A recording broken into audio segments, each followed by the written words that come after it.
Samurai adalah kelas prajurit yang memainkan peran penting dalam sejarah Jepang selama lebih dari 1000 tahun. Mereka tidak hanya dikenal sebagai ahli seni bela diri, tetapi juga sebagai simbol nilai-nilai seperti kehormatan, keberanian, dan kesetiaan. Berikut adalah cerita tentang samurai, sejarah, dan sistem mereka.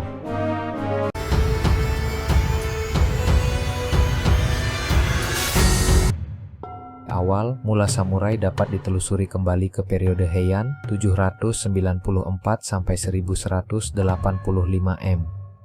Ketika pemerintah pusat mulai melemah dan klan-klan regional mulai mendominasi politik dan militer.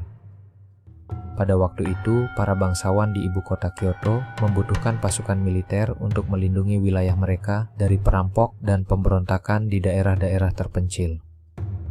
Untuk mengatasi hal ini, mereka merekrut tentara lokal yang dikenal sebagai saburai, yang kemudian menjadi samurai. Para samurai mulai membangun reputasi sebagai prajurit yang terampil dalam seni berperang, terutama dalam penggunaan busur dan pedang. Dalam periode ini, mereka adalah pelayan para bangsawan yang mengabdikan hidup mereka untuk melindungi wilayah kekuasaan dan kehormatan para bangsawan. Selama periode Kamakura 1185 sampai 1333, sistem samurai semakin formal. Keshogunan Kamakura yang didirikan oleh Minamoto no Yoritomo mengatur samurai sebagai tulang punggung militer dan politik di Jepang. Pada masa ini lahirlah kode etik samurai yang dikenal sebagai Bushido atau jalan prajurit. Bushido mengajarkan nilai-nilai seperti kesetiaan yang tak tergoyahkan, pengendalian diri, keberanian, serta penghormatan terhadap kehormatan pribadi dan keluarga. Samurai mengabdi kepada seorang daimyo, yaitu penguasa wilayah yang berada di bawah kekuasaan shogun. Daimyo bertanggung jawab untuk mengelola tanah, pajak, dan pasukan samurai di wilayah mereka. Para samurai sendiri diberi upah berupa tanah atau gaji, yang menjadikan mereka tidak hanya kelas prajurit, tetapi juga pengelola tanah yang kaya. Periode Sengoku 1467 sampai 1603 adalah masa kekacauan besar di Jepang ketika perang saudara pecah di seluruh negeri. Banyak daimyo yang saling bertempur memperebutkan kekuasaan, dan samurai menjadi sangat penting dalam pertempuran antar faksi. Dalam masa ini, keterampilan berpedang samurai menjadi semakin terasa dan banyak yang menjadi ahli dalam teknik kenjutsu atau ilmu pedang. Salah satu figur samurai yang terkenal dari periode ini adalah Oda Nobunaga, Toyotomi Hideyoshi, dan Tokugawa Ieyasu. Tokugawa Ieyasu lah yang akhirnya menyatukan Jepang setelah berabad-abad perang. Tokugawa Ieyasu mendirikan Keshogunan Tokugawa pada tahun 1603 yang membawa perdamaian dan stabilitas selama lebih dari 250 tahun. Dalam periode Edo 1603 sampai 1868, samurai berubah dari prajurit menjadi birokrat. Dengan perdamaian yang tercapai di seluruh negeri, banyak samurai yang tidak lagi terlibat dalam pertempuran.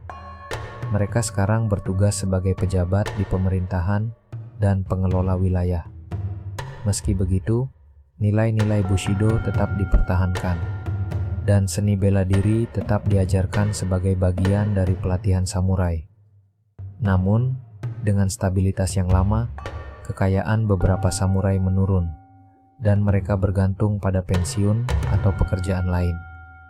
Meskipun begitu, mereka tetap dihormati sebagai kelas terhormat. Pada akhir abad ke-19, setelah Jepang membuka diri terhadap pengaruh Barat dalam restorasi Meiji 1868, sistem samurai mulai ditinggalkan.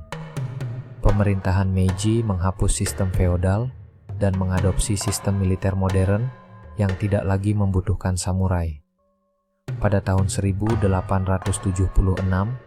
penggunaan pedang oleh samurai dilarang, dan mereka kehilangan status khusus mereka sebagai kelas prajurit. Meski secara resmi samurai dibubarkan, warisan mereka tetap hidup dalam budaya Jepang.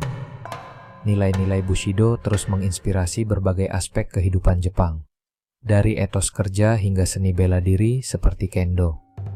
Samurai juga menjadi subjek dalam sastra, film, dan budaya pop yang mengabadikan mereka sebagai simbol keberanian, kehormatan, dan disiplin.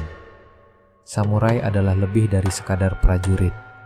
Mereka adalah penjaga nilai-nilai yang mendalam dalam sejarah Jepang.